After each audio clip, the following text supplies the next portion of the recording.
on a le plaisir d'accueillir Gilles et Blandine de Risk WeatherTech, qui sont nos partenaires en matière de climate marketing. Alors, il faut savoir que chez Arctic, ça fait déjà peut-être une bonne dizaine d'années qu'on avait senti que la météo et le climat faisaient partie vraiment des thématiques connexes et importantes à notre métier. On avait même créé une filiale qui s'appelait Atmo Expert, où on a eu l'occasion de rencontrer des gens passionnants, des climatologues, des météorologues.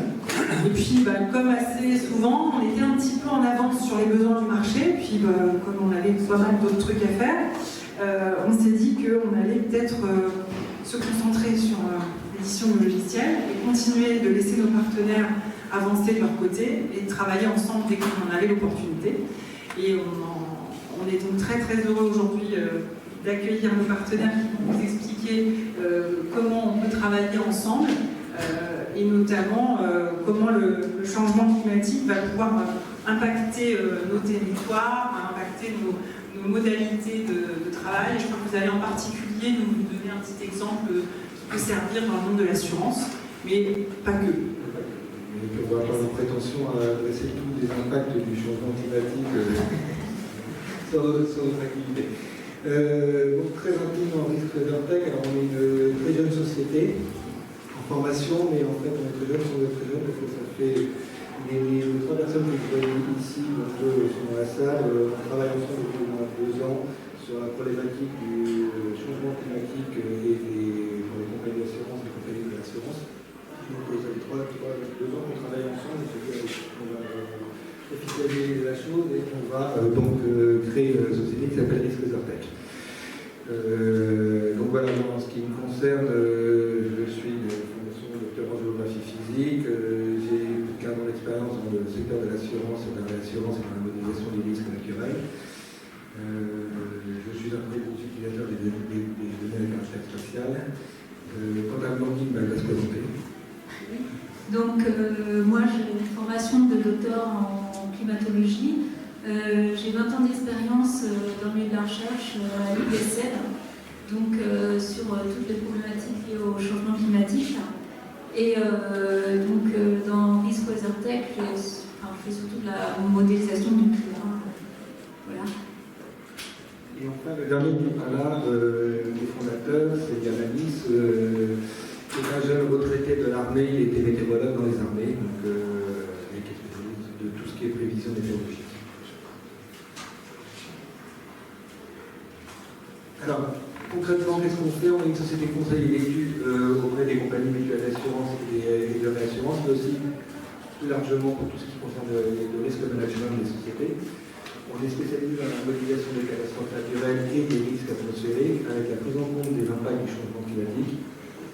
Et on cherche à développer des solutions innovantes pour quantifier les risques extrêmes qui sont susceptibles d'impacter une activité quelle qu'elle soit. Pour le moment, on est plutôt orienté sur la tarification des assurances et de l'assurance, des analyses des effets mutualisation, mais on est ouvert à beaucoup d'autres choses. On a travaillé par le passé pour des compagnies type SNCF, on a aussi dans l'agriculture, c'est bon. Donc voilà. L'exemple qu'on va vous présenter est plutôt basé avec l'assurance. Pourquoi le risque climatique? Je vais laisser Blandine en parler, donc ça en parle beaucoup mieux que moi. Donc le changement climatique va conduire à une augmentation en fréquence et en intensité de certains périls naturels. Donc ça commence, on commence à voir un peu ces dernières années, depuis les 10 dernières années, les impacts. La géographie de l'exposition au risque naturel va être dessinée.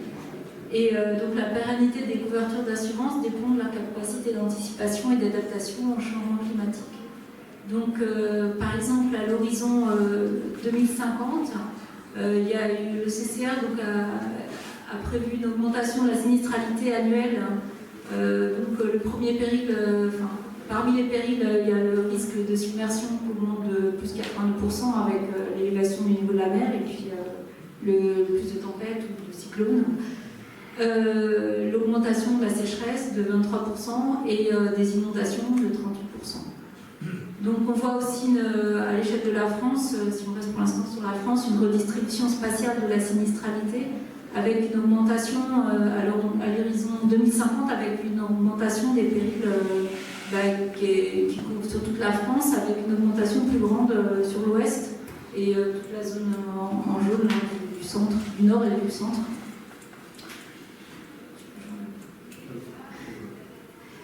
Donc, quel va être le partenariat avec Arctic? Donc, c'est un partenariat qui est en développement, on commence. Donc, en fait, comment on voit ça? Les solutions d'Arctic vont nous permettre de déployer chez nos clients des outils d'aide à la décision à partir de tous les supports de données que nous, on pourra fournir.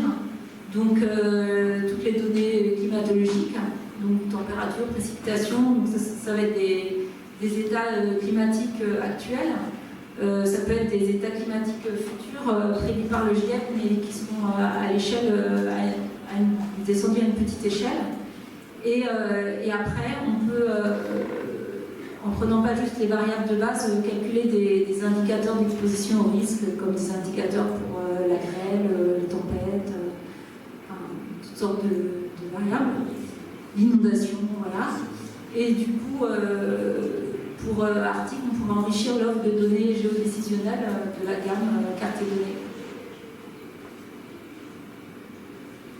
Donc les secteurs concernés, c'est tous les secteurs présentant une météosensibilité ou une exposition au risque climatique, que ce soit les industriels, les services, les assurances, enfin, de plus en plus de secteurs sont concernés. Et donc les domaines où le partenariat va apporter de la valeur ajoutée, donc sur tous ces secteurs, sur toutes les problématiques météo-climat. Et on a déjà parlé du profil des utilisateurs qui peut sûrement être étendu pour l'instant. On va voir au fur et à mesure, je pense, des utilisateurs qui vont être intéressés. Donc, je repasse. Alors, on va montrer un petit exemple sur ce qu'est la sécheresse subsidence. Je ne sais pas si tout le monde a entendu parler de ce péril qui consiste, qui se manifeste par une dessiccation des argiles quand il fait sec, et ensuite il remonte dès lors qu'il fait ligne. En général, quand on a mal construit sa maison sur les terrains argileux, la maison va commencer à bouger du lors de la dessiccation qu'on va avoir un phénomène de subsidence, et quand le sol se régrade, les argiles se remontent, et à ce moment-là, ça fait craquer la maison de partout, et c'est des sinistres qui sont assez importants, parce que bien souvent, il faut reprendre le bâtiment, si c'est possible, par-dessus, pour le conforter, voire complètement le démolir. Donc c'est des périls qu'on ne voit pas comme ça, parce que ça n'est pas impressionnant médiatiquement parlant comme une inondation à un ouragan. C'est des périls qui vont être sur la durée. On attend jusqu'à 18 mois maintenant pour faire la demande de reconnaissance de catastrophe naturelle de sécheresse, c'est-à-dire qu'on sait qu'on ne peut pas se manifester forcément tout de suite après l'événement météorologique. Mais c'est des périls qui coûtent relativement cher pour le secteur de l'assurance. Alors voilà, c'est pour l'origine des catastrophes naturelles, c'est pour 10% de la sinistralité annuelle moyenne. Les licences de l'origine des catastrophes naturelles, c'est à peu près 360 millions d'euros par an que ça coûte à la Caisse centrale de l'assurance. Le plus gros coût, ça a été 1,8 milliard, c'était la sécheresse de 2003. C'est quand même le deuxième péril le plus important classé catastrophe naturelle après Irma. C'est pas neutre comme et on n'en parle pas, ou immédiatement personne n'en parle. On ne parle pas de la sécheresse d'un point de vue agricole, on ne parle jamais de l'impact de la sécheresse sur les bâtiments. Et comme on l'a dit tout à l'heure, à l'horizon 2050, selon les projections du GIEC et plus particulièrement les travaux que Météo France a menés avec SSR, il faudra s'attendre à plus de 23% d'augmentation de la sinistralité annuelle moyenne. Donc c'est pas quelque chose de neutre. En moyenne, un coût moyen de sécheresse, c'est 10 000 €. Ça ne paraît pas énorme au regard de ce qu'est un coût moyen tempête, mais c'est des coûts qui peuvent très très vite s'envoler. Et ça, en général, les assureurs n'aiment pas quand un coût peut s'envoler. Si la moyenne, si on a une distribution des sinistres qui est très très centrée sur la moyenne, c'est très bien. Mais quand on sait que 10 000 € c'est une moyenne et qu'on peut dépasser les 100 000 ou les 200 000 € sur un sinistre, ça, ils n'aiment pas du tout. Parce que ils maîtrisent très mal. Donc, ça devient une très forte volatilité. Et alors surtout, la sécheresse, dans le cadre du changement climatique, qu'est-ce que ça va devenir plus tard? Ça va forcément être exacerbé, parce que s'il fait plus chaud et qu'il tombe moins d'eau, forcément, on va avoir des phénomènes d'exacerbation de de ce paiement. Est-ce que tu veux commenter ou pas? Voilà, un petite information, voilà. On a montré ici, à partir des scénarios du GIEC, donc à l'horizon 2050, comment aller s'afficher les sols par mois. Et on voit donc qu'on va avoir une redistribution spatiale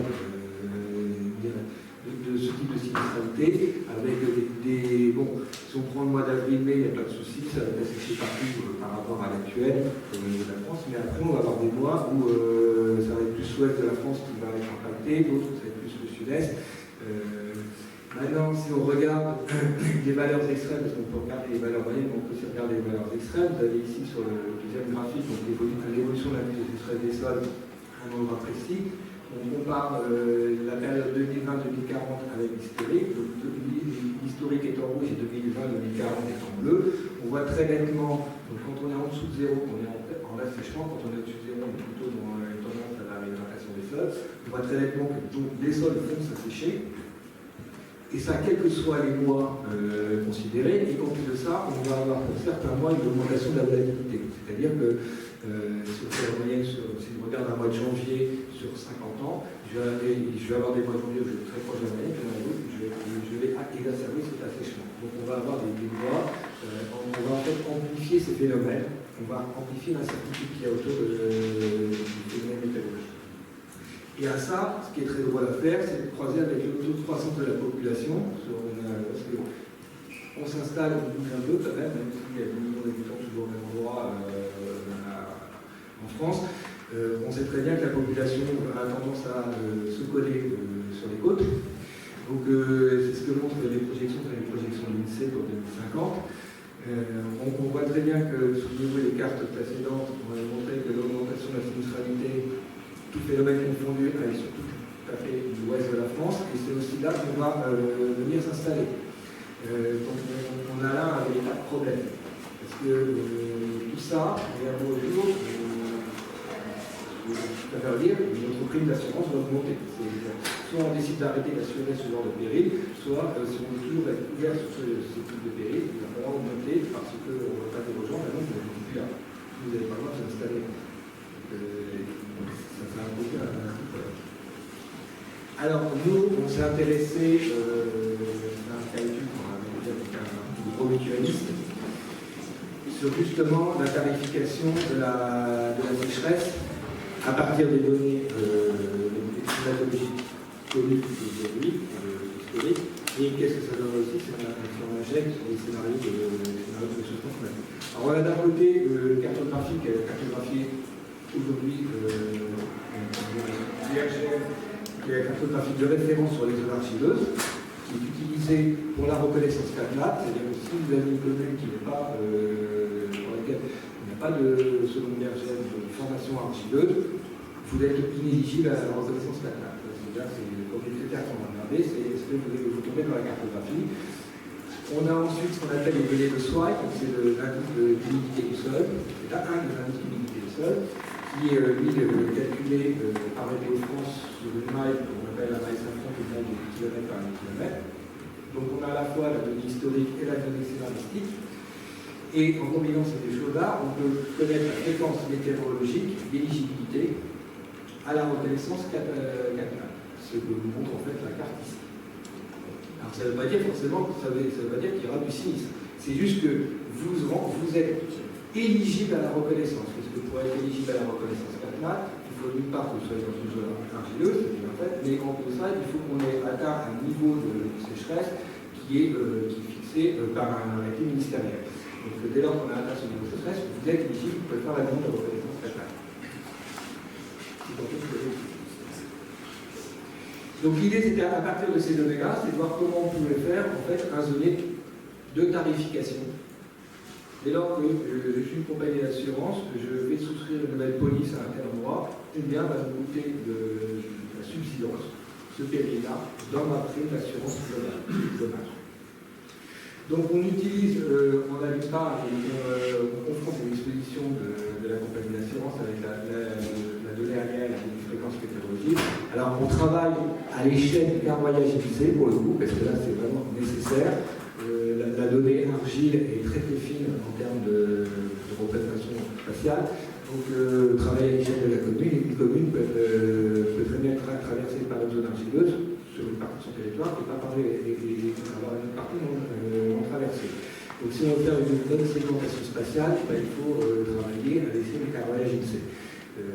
Chose sur laquelle on peut penser. Donc, en général, les compagnies d'assurance commencent à avoir de plus en plus des données géocodées à l'adresse qui permettent donc de les rattacher à un caravoyage, à un carreau. Et nous, derrière ces carreaux-là, c'est à la fois l'exposition à la donnée argileuse et l'éligibilité météorologique. Donc tout ça est combiné dans un modèle prédictif de sinistralité individuelle et ça permet de laisser ce type de cartographie ici, sur lequel je n'ai pas mis de montant exprès, parce que ça peut varier aussi en fonction des compagnies d'assurance. On travaille évidemment avec la sinistralité des compagnies d'assurance, avec leur historique sinistre. Et donc, on peut voir, grosso modo, si je souscris une police ici, mon contrat est en fait beaucoup plus cher parce que je souscris dans cette commune-là. En sinistralité annuelle moyenne, le coût attendu en termes de sinistralité annuelle moyenne est beaucoup plus important. Donc, ce type de données, on l'a fait pour la sécheresse, mais c'est des choses qui peuvent être faites pour n'importe quel péril naturel. À l'échelle de la France, ça vous donne en fait une idée. On peut travailler à l'échelle de la commune, on peut descendre à l'échelle de la commune.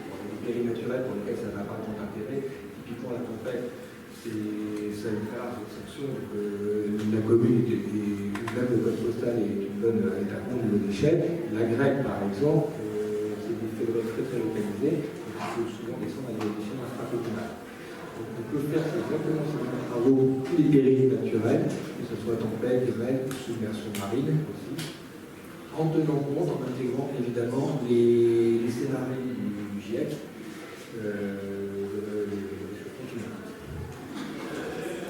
Et ça, alors, le partenariat, ça serait d'enrichir et de mettre à disposition cette information-là pour les clients d'articles.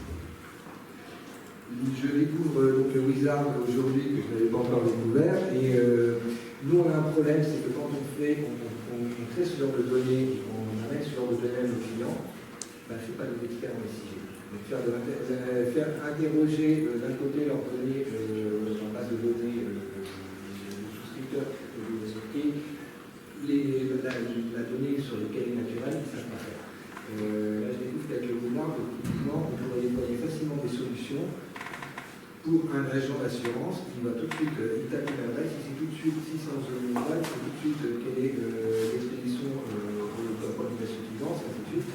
On peut même savoir s'il a autorisation de souscrire, parce qu'on peut mettre des règles de mutualisation. On peut très bien repenser la souscription de niveau assurantiel sans augmenter le tarif, mais en redistribuant ces risques spatialement. C'est-à-dire qu'il y a des zones qui vont être beaucoup plus impactées, il faut plus souscrire dans ces zones-là, il faut aller chercher des risques dans des zones qui seront impactées différemment, impactées sur d'autres périls. On pourra jouer sur les effets de mutualisation spatiale, parce que quand il y a une inondation dans le sud-ouest, je n'en ai pas forcément au même moment dans le nord-est.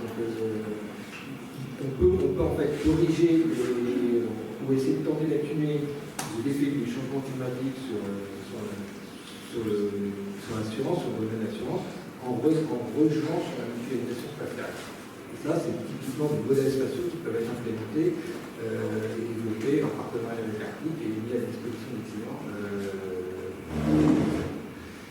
On n'a pas mis aussi, parmi les choses que l'on souhaite mettre et qu'on va mettre, je pense, très prochainement dans vos bases de données, ça va être la météorologique et plutôt climatologique, l'échelle communale. Vous avez besoin de savoir le nombre de jours de gel dans une commune pour un mois donné. C'est des choses qu'on va pouvoir mettre en place et que vous pourrez amener facilement sur un certain nombre de paramètres météorologiques du présent, c'est des moyennes calculées sur 30 ans, et aussi du futur en fonction des différents scénarios. Ça peut avoir un intérêt quand tout à l'heure on parlait de l'augmentation de la population quand on cherche à s'implanter. Vous voulez implanter un nouveau réseau de distribution dont l'activité est météo-dépendante. Vous avez peut-être intérêt à savoir quelle va être la climatologie dans les 10 ans à venir dans la région en question. Est-ce que si vous décidez de faire de la zone de barbecue à un endroit où il va flotter 360 jours par an, c'est peut-être pas nécessaire. Par contre, une phrase de 140 jours d'enseignement à 55 degrés, là, c'est peut-être les endroits où on peut faire aussi. Donc pour résumer, l'accompagnement, oui, parce que je l'ai déjà vu à travers avec articles avec les de relations vues, mais ils ont toujours été très cordiales et très efficaces. Et quand on a un petit problème, très réactif.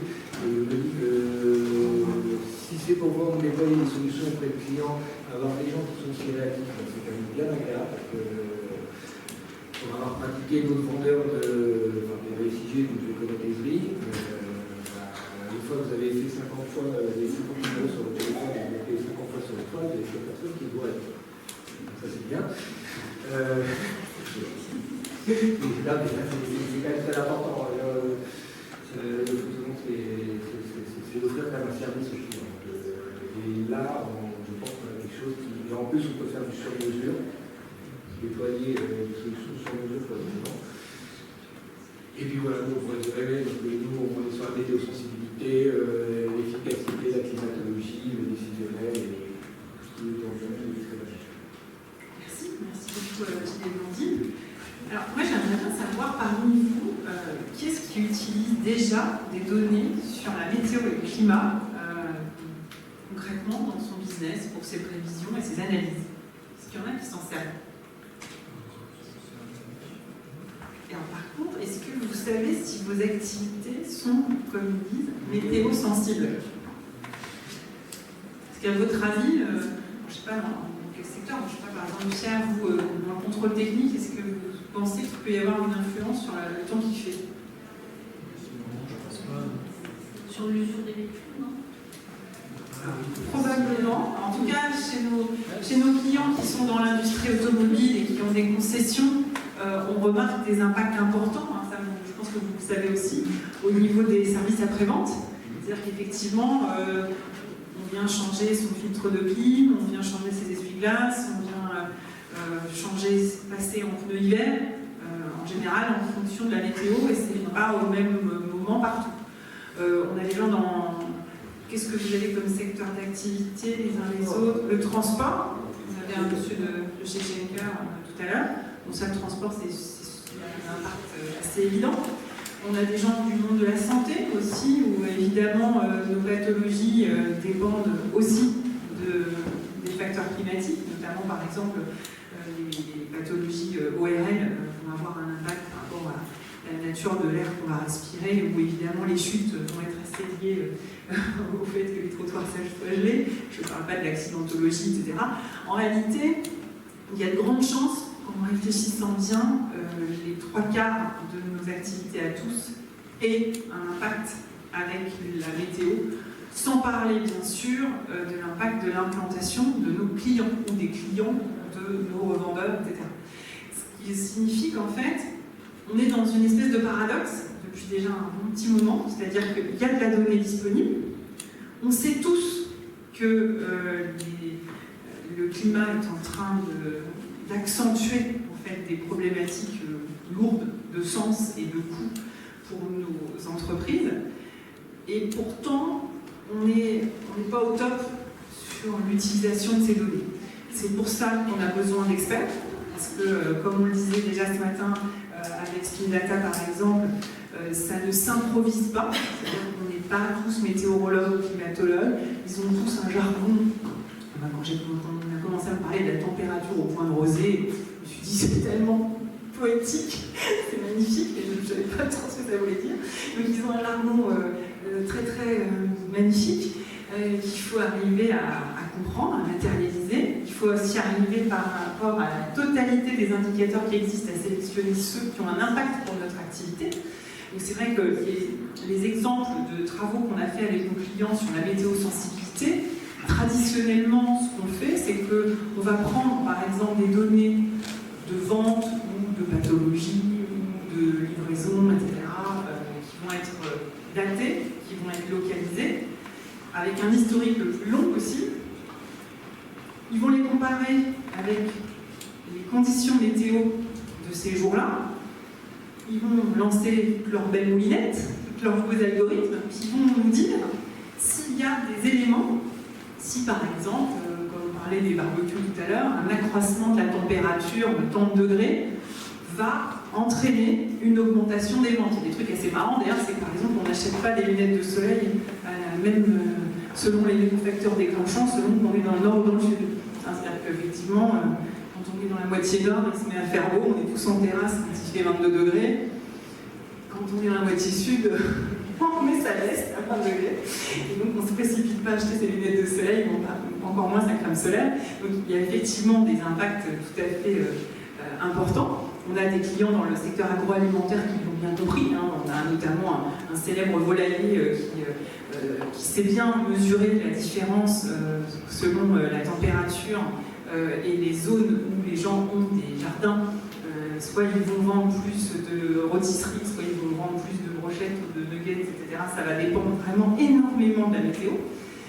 Donc, ce qui est évident, c'est qu'on a des progrès à faire en la matière. Et donc, on va effectivement travailler avec nos partenaires pour ajouter des données météo comme étant une couche informative et explicative, dans un premier temps, et dans nos bases de données.